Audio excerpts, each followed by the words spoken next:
전라북도 군산의 선유도 앞바다. 지난 5월 한 민간 해저 탐사 업체가 침몰선을 탐사하던 도중 바닷물 속에서 뭔가를 건져 올렸다.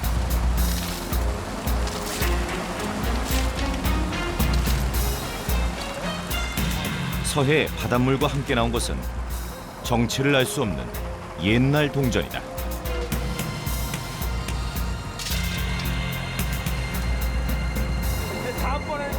침몰선과 운용을 같이 하며 푸른 바닷속에 잠들어 있던 동전들이 수십 년 만에 그 모습을 드러내며 무더기로 쏟아지고 있다.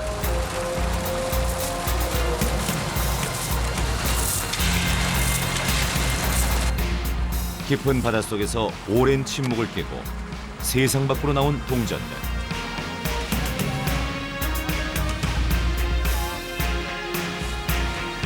이 동전들은 왜 침몰선 안에 있었던 것일까? 그리고 동전을 실은 침몰선은 어디로 가고 있었을까? 60년 넘게 바닷속에 잠들어 있는 침몰선. 이제 그 잠든 역사 속으로 들어가 본다.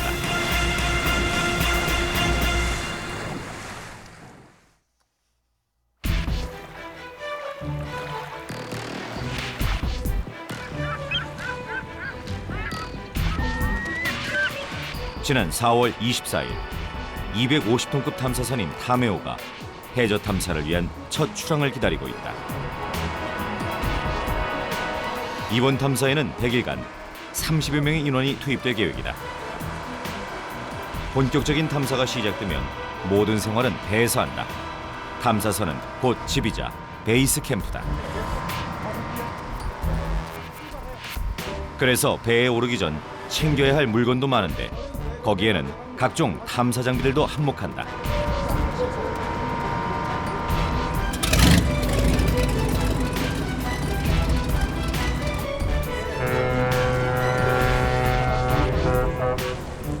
드디어 출항이다.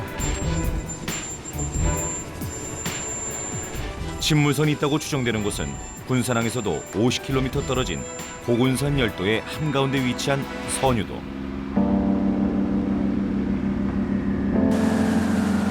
선유도에서도 남쪽으로 5km 떨어진 지점이다. 일본 사람들이 그 당시 1945년도 폐만기 때 거기서 그 상해에서 물건을 싣고 귀중한 물건을 싣고 또 한국에 와서 또 굉장히 가치 있는 것을 싣고 하다가 1945년도 7월 2일 날 미 해군 비행기로 해갖고 폭격을 당했습니다. 근데 그게 완전히 파묻혀 있었다는 것이죠.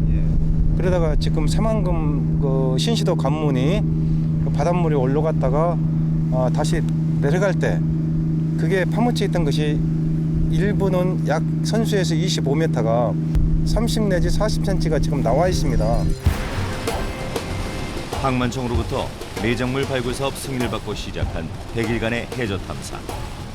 이것은 새로 생긴 새만금 방조제로 인해 파묻혔던 침몰선의 일부가 드러나면서 시작됐다. 만약 이들의 추측이 맞는다면 침몰선은 66년 만에 세상 빛을 보게 될지 모른다.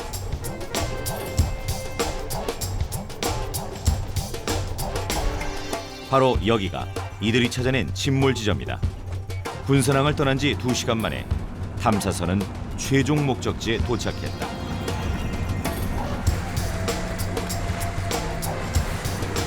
그렇다면 이들은 침몰선에서 무엇을 찾고 있는 것일까?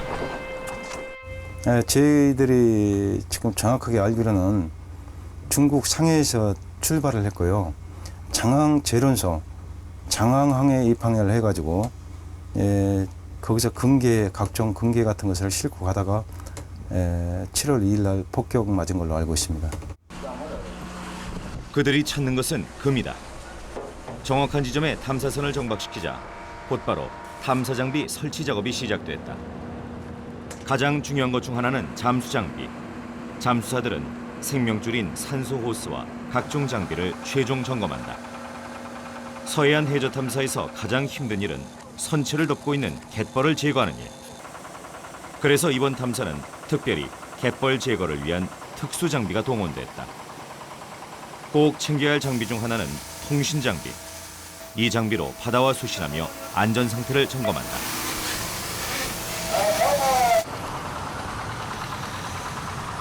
군산 앞바다 해저 탐사. 탐사 지점은 2번의 현장 조사로 확인한 것이다. 이제 작년 12월 달에 다시 와가지고 이제 다시 재탐사를 했죠. 그 당시에 이제 그것이 이제 나무 베면서 그 당시 폭격을 맞아서 불에 탔다는 사실을 재확인을 했습니다. 그 당시에 처음으로.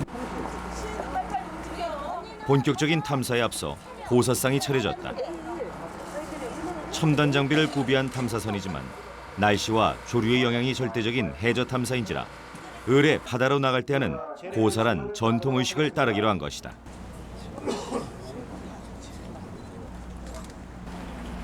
날씨가 절대적인 바다의 영향도 있지만 고사를 지내는 남다른 이유는 또 있다. 그 배가 그 폭격을 맞았기 때문에 그 원인들을 갖다가 달래주고 또 여기에 참가하는 모든 사람들 그 안전과 건강을 지키기 위해서 저희들이 한다고 보겠습니다. 국어 살펴주세요.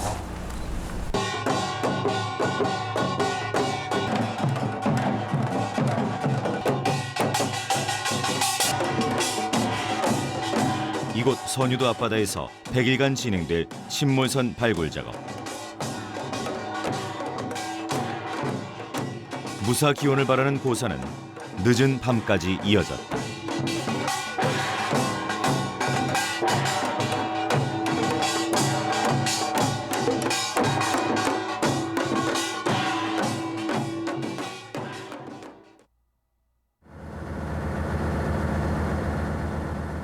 (5월 2일) 드디어 첫 탐사일이다.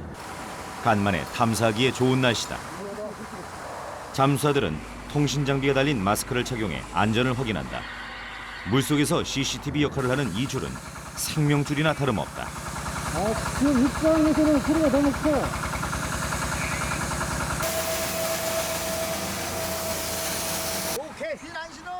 안전 상태가 확인되면 곧바로 입수다. 해저 탐사는 안전을 위해 2명의 잠수사가 함조가 되어 진행된다.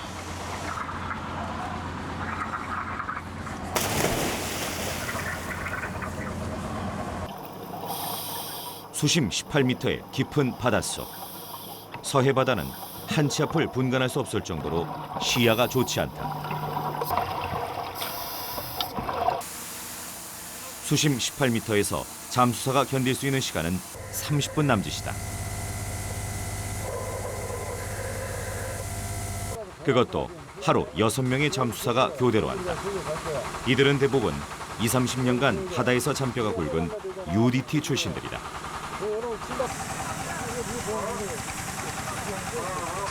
그 사이 첫 탐사를 마친 잠수사들이 갑판으로 올라왔다.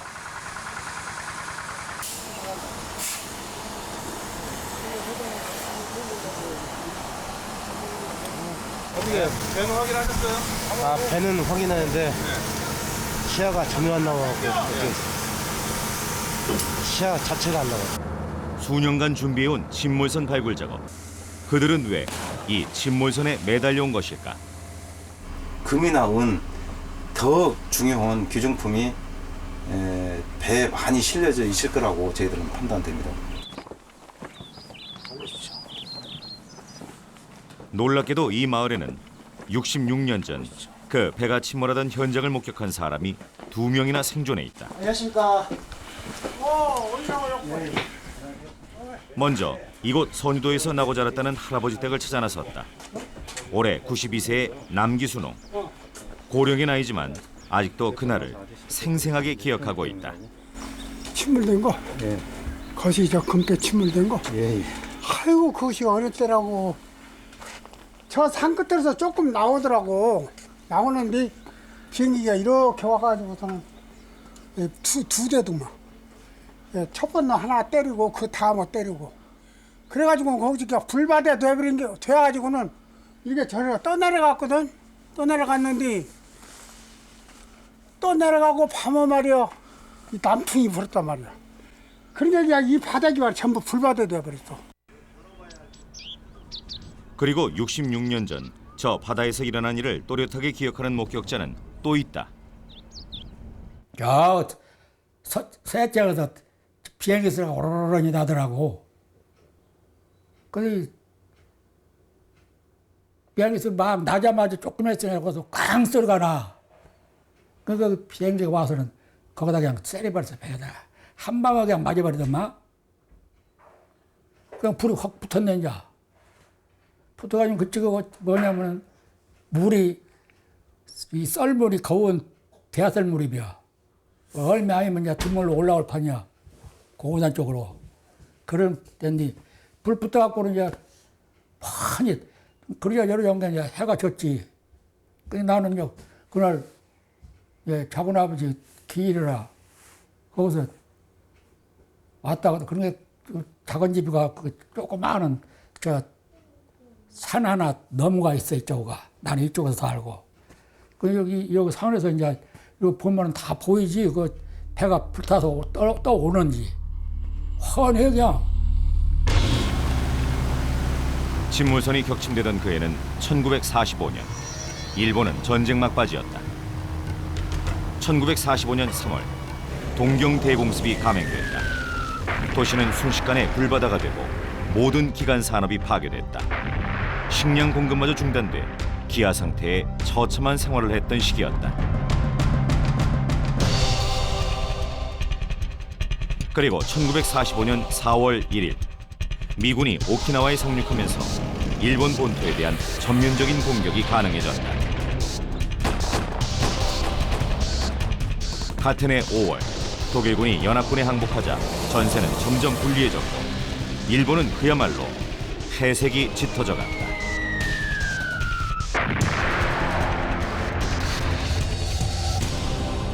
그리고 7월 미국의 대규모 공습이 감행된다. 미 공군과 잠수함이 일본 선박에 대한 대대적인 공습을 시작하면서 한반도 연근해의 선박도 미군의 공격 대상이 됐다.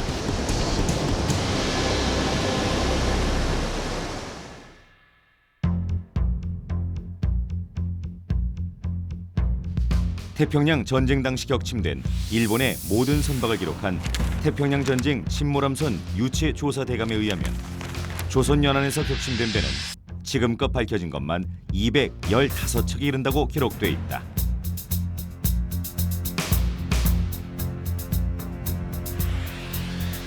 지금 우리가 찾고 있는 침몰선도 지난 1942년부터 45년 사이 우리나라 서해, 남해, 동해안에서 미군의 비행기 공습에 의해 침몰한 200척의 선박 가운데 하나다.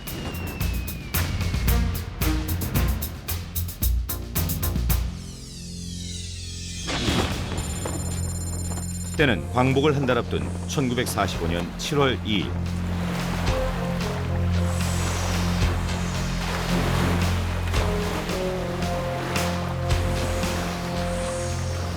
군산에서 쌀을 비롯한 온갖 귀중품을 싣고 일본으로 향해 가던 배 한 척이 미군 항공기에 폭격을 받는다.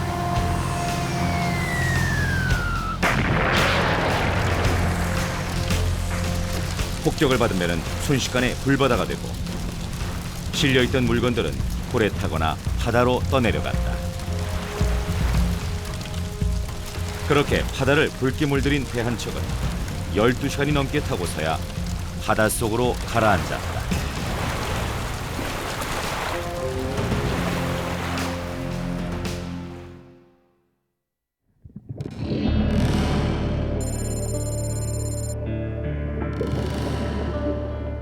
그리고 그날로부터 66년이 지난 지금 여전히 차가운 바닷속에 묻힌 침몰선은 그날의 모든 사실을 알고도 여전히 침묵하고 있다.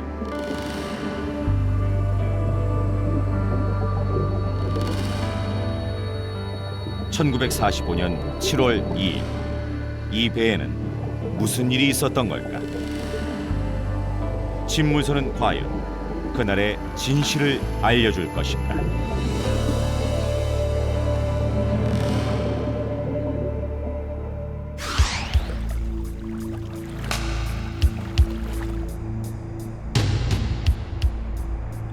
일본 선박에 대한 모든 자료가 보관돼 있다는 고베의 해원 자료관을 찾았다.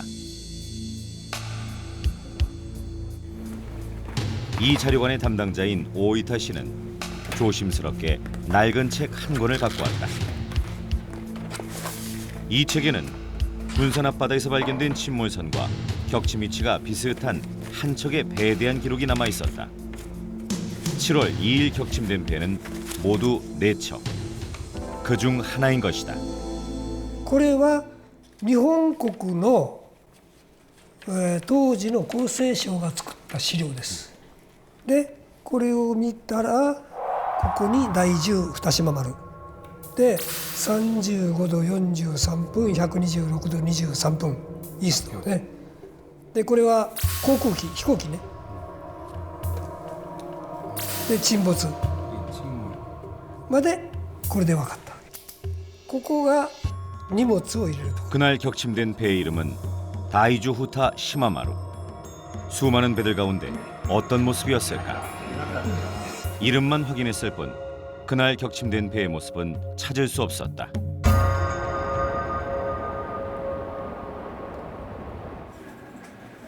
정확한 배의 실체를 알아보기 위해 선박연구회의 엔도 박사를 찾았다. 그는 전시 선박학의 공동 저자이며 후생성의 선명록 작성을 도와온 선박 전문가다. 군함을 제외한 모든 선박이 기록돼 있다는 전시 선명록. 만약 기록돼 있다면 배의 실체를 알 수 있다. 여기 1943년 간행된 선명록에 우리가 찾는 침몰선 후타시마 마루에 대한 기록이 있었다. それで紀帆船という名前がついているんですね。250トンというのはまあこのタイプとしては割に大きな方じゃないでしょうかね。多分外側のスタイルを想像すればですね、まあ船首はありますよね。船首から少しへこんで貨物層がありますね。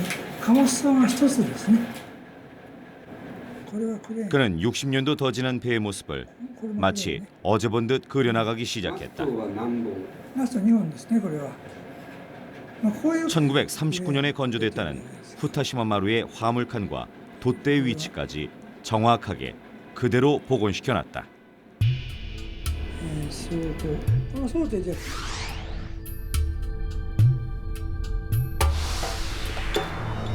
후타시마 마루는 길이 30m, 폭 8m의 목선이자 250톤급 화물선이었다. 평상시에는 돛을 달고 운항하다가 입항과 출항 때에만 엔진을 사용한 화물선. 과연 이 배는 어디로 가려 한 것일까?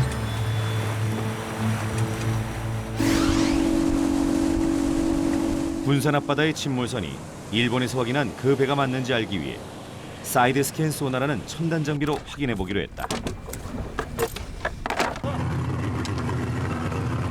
이 장비는 초음파를 방사해 되돌아오는 신호를 영상화해서 침몰선의 길이와 폭을 추정하는데 그것은 우리가 찾던 바로 그 배였다.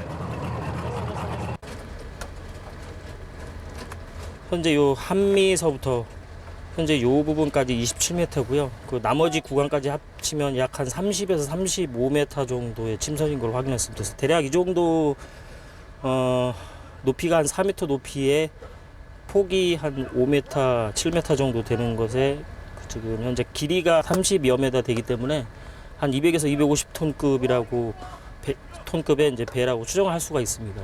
예. 침몰선 탐사에 나선 지 7일째. 군산 앞바다에서는 탐사 작업이 한창 진행 중이다. 서해안 발굴 작업의 난관은 역시 갯벌이다. 한때 갯벌은 침몰선의 보호막 역할을 했지만 지금 갯벌을 제거하는 일은 가장 힘겨운 일이다. 바닷물과 갯벌을 빨아들이는 특수 장비를 이용해 배의 후미 부분의 벌을 제거하는 동안 처음으로 뭔가가 나오기 시작했다. 바로 동전이다. 발굴을 시작한 지 일주일 만에 나온 첫 출토물. 반가운 마음의 작업자들은 모두들 갑판으로 몰려들었다. 아직 출처를 알 수 없는 동전. 한번 동전의 위치가 확인되자 뱃머리 부분에서 봇물 터지듯 동전들이 쏟아지기 시작했다.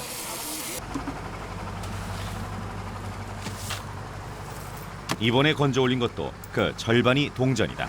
많이 올라오네, 많이 올라와. 작업대를 만드는 게 좋겠다, 높게. 배 깊이가 3m거든요. 3m인데 얼마나 올지 모르겠어요. 선배락이 대사이다. 선배락이 대사이다. 세상에 나이라니까. 이 많은 동전은 어디에 있었던 것일까?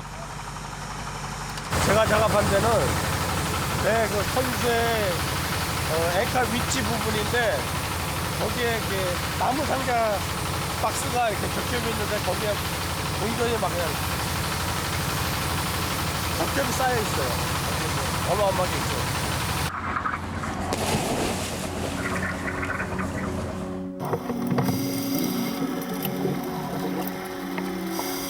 동전이 출토된 곳은 수심 18m 지점이다. 한 치 앞도 보이지 않는 바닷속. 잠시 후 희미하게 나무로 된 배의 형태가 모습을 드러냈다.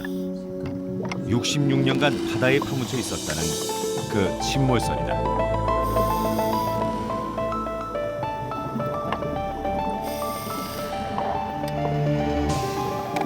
동전이 발견된 곳은 침몰선의 뱃머리 부분. 그날의 폭격으로 가판은 사라지고 없다. 하지만 폭격으로 가판 아래 화물 창고에 있던 곳이 외부로 드러나면서 돈들은 수북하게 쌓인 상태 그대로다.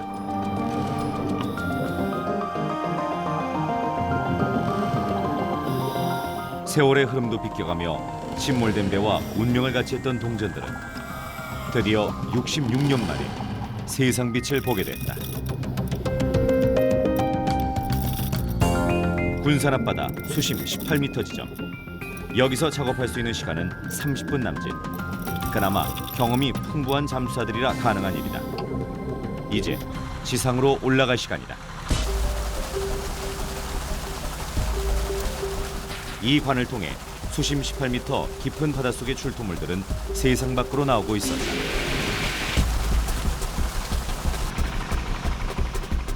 하루에 8시간씩 발굴 작업은 강행군으로 이어지고 있었지만 아직 이들이 기다리던 금은 나오지 않고 있다.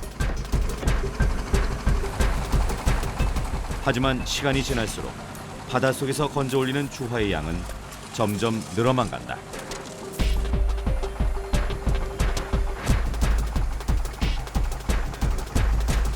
글자와 문양으로 볼 때 중국 것으로 추정되는 주화. 침몰선은 이 돈을 싣고 어디로 가려고 한 것일까?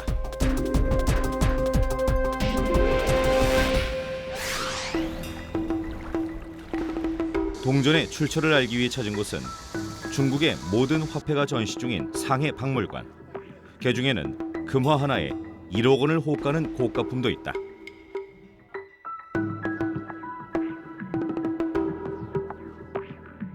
这是民国25年的镍币，和韩国所发现的是一样的。 침몰선에서 나온 동전은 남경 국민정부의 돈으로 여기서도 전시 중이었다. 给当时的就是说，主要是中国那时候作为纸币的一个辅币。当时中国有规定了，不用银元了，开始用纸币，叫法币政策。这个辅币就作为他们的那个零钱。 중국의 보조화폐였던 동전은 니켈이 주 원료다. 虽然写它是镍币，但实际上应该叫镍合金币，是非常准确的，也不是用这些东西的。那么日军呢，因为为了就是它主要是考虑到这是稀有金属嘛，镍是稀有金属，他们就把中国的大批的镍币，包括铜元，包括宁币，他们都收走。收走以后呢，他们一部分运到日本的国内。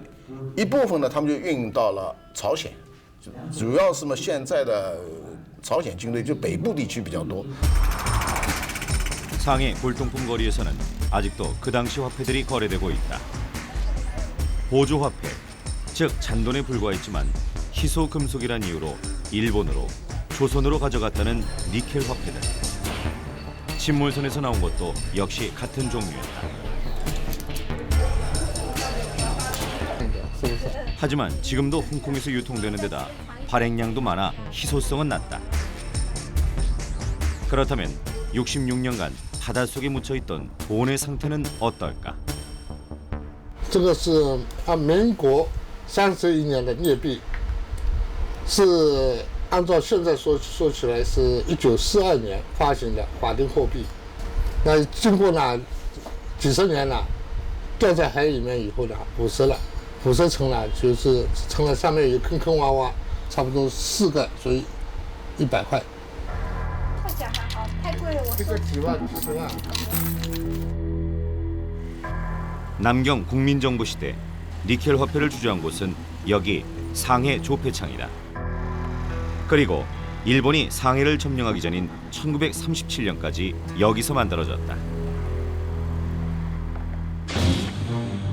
조선을 발판 삼은 일본은 1930년대 이후 점령 범위를 넓혀갔다. 31년엔 만주 일대를, 37년엔 상해를 점령한 데 이어서 남경 국민정부의 수도였던 남경까지 함락시켰다. 1937년 중일 전쟁 이후 침략 전쟁을 전면적으로 확대한 일본은 상해를 점령하면서 중국 본토에 대한 침략을 본격화했다. 그리고 중일 전쟁이 이어 태평양 전쟁까지 일본의 전선이 넓어지면서 막대하게 늘어난 군비 지출을 감당하기 힘들자 식민지로부터의 경제적 약탈을 강화했다. 那么经过第2次世界大战，这个日本它的国力由于这个长时间的战争，这个日益难以得到支持，所以它非常需要能够从它的占领国掠夺各种的财物资产，包括金银、货币等等。 일본은 침략 전쟁을 본격화하면서 식민지에 대한 수탈을 한층 더 강화해갔다. 당시 일본이 내세운 구호는 이전 양전, 즉 전쟁을 통해 획득한 것들은 모두 전쟁에 다시 이용한다는 것이었다.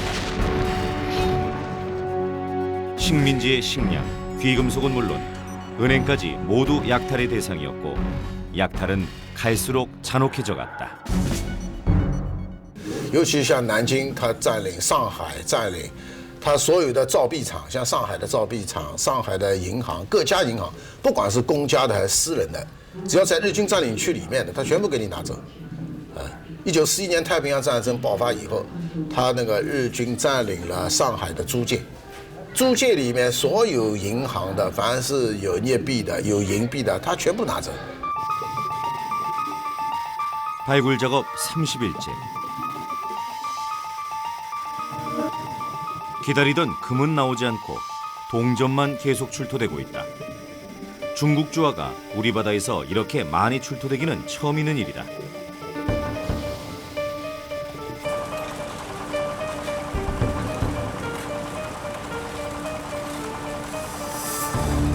일본군이 중국에서 약탈해온 니켈 주화는 이곳 군산 앞바다에서 매일 쏟아지고 있다.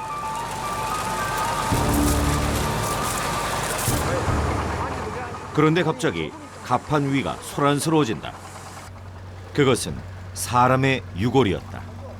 천리 우회 쪽에 기름 탱크 같은데 이렇게 깔려 있더라고요. 뭘 하다 보니까.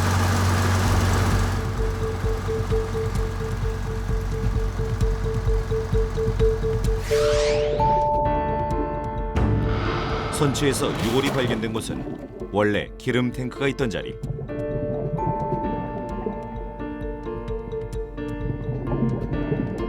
폭격 당시 선체 안에 있던 사람은 기름 탱크가 앞으로 쓰러지면서 압사당한 것으로 추정된다.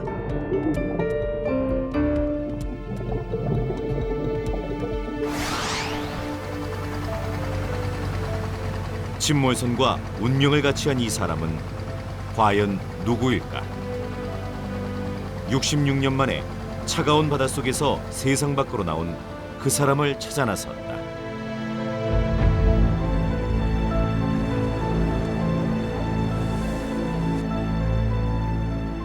군인을 제외한 희생된 선원들의 모든 명단을 보관하고 있는 일본의 순직선원 현창회를 찾았다.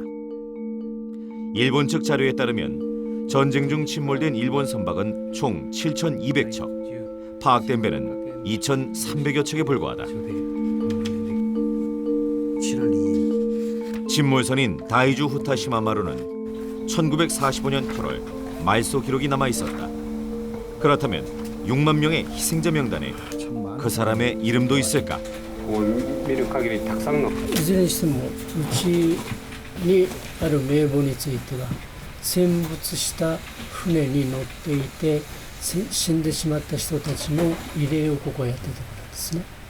でそこの名簿というのは厚生省から一番初めに資料を出してもらって名簿整理をしています。その後加えたものはありますけど、それが大元になったわけですね。ですから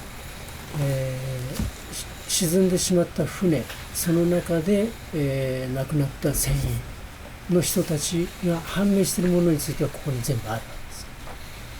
でそれ以外に、ここにないということはそういう人たちが判明してない、分かってないですね。 말소 기록까지 남아 있었지만 다이주 후타시마마루 그 배에서 희생됐던 사람의 이름은 단 한 명도 찾을 수 없었다.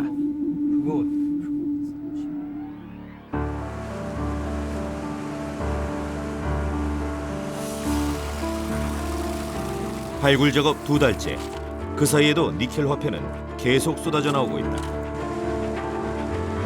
잔돈에 불과한 니켈 화폐를 일본군은 왜 조선으로 갖고 와서 다시 일본으로 가져가려고 한 것일까? 그것은 전쟁 무기를 만들기 위해서였다. 尤其到了就是战争第二次世界大战后期的时候，他在中国曾经把那个金属都拿走，甚至于门窗上的把手拉手全部拿走，庙里的钟、佛像他都拆走，拆走以后他开始就是做战争物资。 국내에 있던 각종 금속 성분, 노수저, 녹그릇, 하다못해 그 전국에 있던 교회와 성당에 있던 성당에 있던 종까지 모두 녹여서 대포로 만들기 위해서 모두 수탈해 가는 것은 잘 알려진 사실입니다. 태평양 전쟁 이후 일본은 회색이 짙어갔다. 1944년 6월 일본은 필리핀 해전에서 그나마 남아있던 해군 항공력을 완전히 잃어버렸다. 항공모함은 남았지만 더 이상 비행기가 없었다. 승승장구하던 일본은 미군의 공격을 더 이상 버텨낼 수 없었다. 전투력을 상실한 일본은 오히려 식민지에 대한 수탈을 더욱더 잔혹하게 감행했다. 식량은 물론 금, 은 등 무기 제조를 위한 광물 자원 수탈은 그야말로 극에 달했다. 전쟁 막바지에 광산업에 종사하는 우리 조선인 직용자들이 5년 동안 20만 명에서 70만 명 정도로 늘어난 것을 봐서 일제의 수탈이 극에 달했던 1945년 7월 2일 군사랑에서 출발한 그 배도 조선에서 수탈한 소중한 물건들을 싣고 일본으로 가다가 침몰됐다.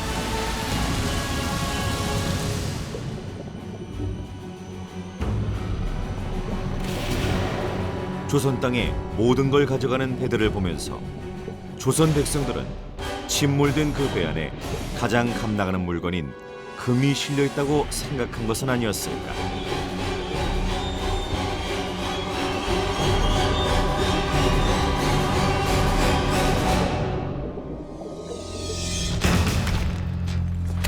전쟁 막바지, 일제는 전쟁 무기를 만들기 위한 광물 자원 수탈을 한층 더 강화했다. 금, 은, 니켈 등 25가지 주요 광물의 생산량을 늘리며 대대적인 약탈을 일삼았는데 그 핵심은 금이었다. 식민지인 조선도 마찬가지였다. 형부 군산을 비롯해 전국적인 규모로 금 생산을 늘린 탓에 해방 전 연간 금 생산량은 5,000kg에 달했다. 당시 우리나라의 그 일제시대 때 운산금광은 동양 최대의 금 생산을 자랑하고 있었습니다. 노다지라는 말도 노타치에서 나온 거 잘 알려지죠. 그게 바로 운산금광에서 나온 이야기입니다.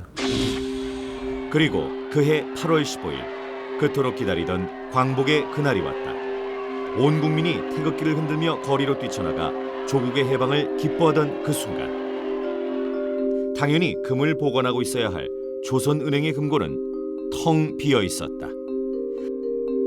당시 한국에 거주하던 70만 명의 일본인들이 일본으로 돌아가고 난 후 금은 감쪽같이 사라졌다.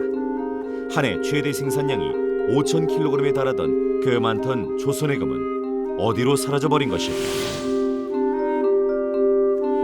그로부터 몇 년 뒤 1951년에 시작된 1차 한일협상은 격렬한 반대 시위 속에서 진행되며 14년간의 지루한 협상이 이어졌다. 그런데 한일협상의 전 과정을 수록한 이 책에는 놀라운 사실이 수록돼 있다. 우리나라가 일본 정부에 제기한 첫 번째 배상 조건은 바로 조선은행에서 사라진 금이었다. 그것은 금 250톤과 은 68톤에 대한 반환 청구였다. 현재 시가로 13조 원이 넘는 금액이다. 그러나 1965년에 체결된 한일협상은 단지 3억 달러의 무상원조와 2억 달러의 유상지원으로 끝나고 금 반환에 대한 청구권은 영원히 소멸되고 말았다.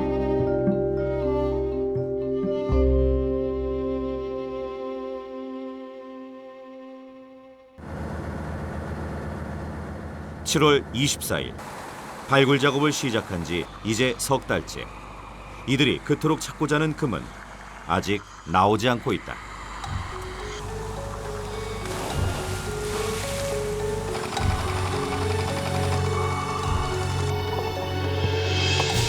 (66년) 전 그날의 기억을 간직한 침몰선은 여전히 말이 없다. 하지만 갑판을 덮은 갯벌의 상당 부분이 제거되면서 파묻혔던 선실 내부가 서서히 드러나고 있다. 여전히 주화가 쏟아지고 있는 이 배에서 잃어버린 조선의 금은 어디에 있는 것일까?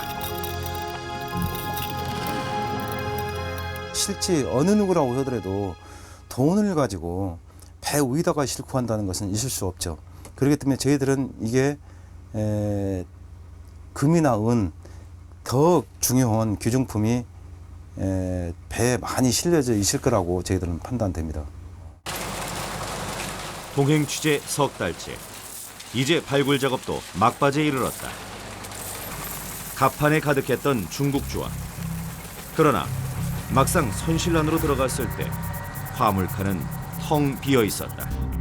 갑판 위에도 물건을 실을 정도였다면 화물칸 역시 무엇인가로 가득 차 있었을 텐데 어떻게 된 일일까? 결국 금은 나오지 않고 배 안에서는 중국 주화만 발견됐다. 며칠 뒤 마지막으로 침몰선의 내부를 드러내는 해체 작업이 시작됐다. 잠시 뒤 모습을 드러낸 것은 이 배의 엔진.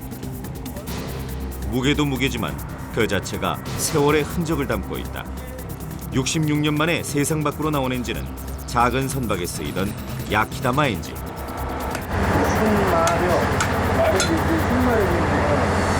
디젤 엔진 이전에 사용된 야키다마 엔진은 항구를 들고 날 때만 사용되던 작은 엔진이었다.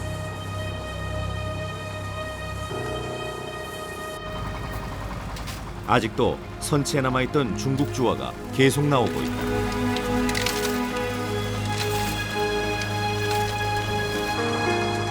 그리고 그날을 기억하는 다른 물건들이 나오기 시작했다.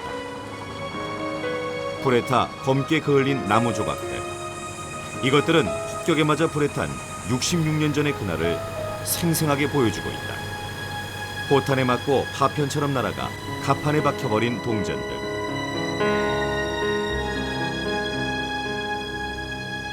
그리고 누군가가 사용하던 지갑, 잉크병, 망원경. 그리고 폭격으로 정지된 그날의 시간들.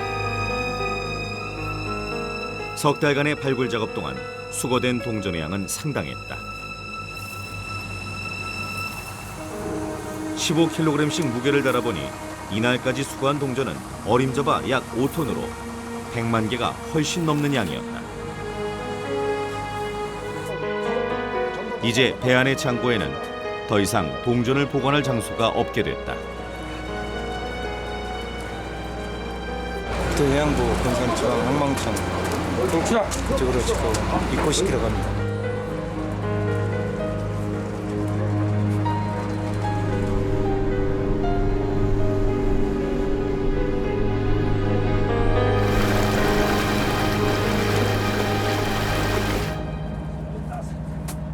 드디어 2시간 만에 군산에 도착했다. 이렇게 매작물 발굴 사업 도중 나온 유물들은 항만청의 또 다른 신고 절차를 밟아야 한다. 국유재산이고 또 주무관청이고 또 매작물 발굴 승인이 이 지금 군산지방해양항망청에서 나왔기 때문에 그렇습니다. 모든 물건은 항망청에다가 전부 다 입고시키는 걸로 지금 알고 있습니다. 66년 만에 세상 밖으로 나온 니켈 조화들은 당분간 항만청에 보관될 예정이다.